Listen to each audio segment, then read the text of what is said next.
இப்ப நாட்டில் என்ன பிரச்சனை? லட்டுல மாட்டு கொழுப்பை தடவிட்டானா. என்கிட்ட கேட்டாங்க, சாப்பிட்டவன் யாரும் ஜாகலையில விடுப்பா. எனக்கு மாட்டு கொழுப்பு இருந்தாலும் சரி, அதுல ஒண்ணுமே இல்லாம இருந்தாலும் சரி, எனக்கு லட்டு இருந்தா போதும். அது எப்படி இருந்தாலும் சாப்பிடுவேன், எனக்கு பிரச்சனை கிடையாது. மாட்டு கொழுப்பை தடவிட்டா இந்தியா புறம் பிரச்சனைங்க.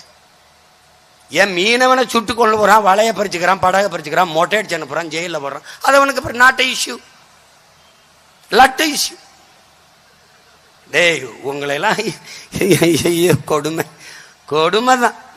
ஆனாலும் எங்க பாட்டங்க எங்களை இந்த நிலையில விட்டு போயிடக்கூடாது.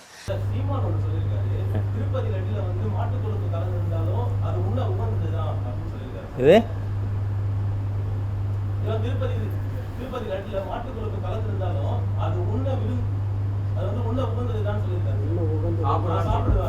நான் சொல்கிறேன், இந்த மாதிரி முட்டாள்கள்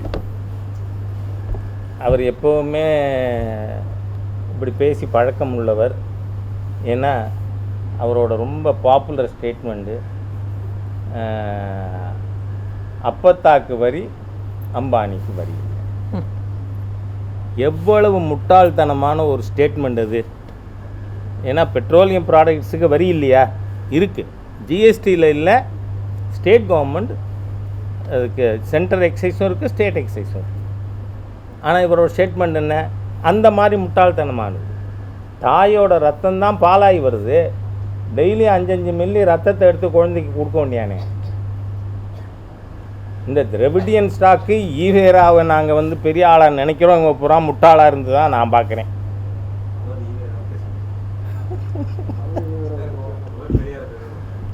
அது சரி, ஒரு காலத்தில் பேசினார், எனக்கே தெரியும்.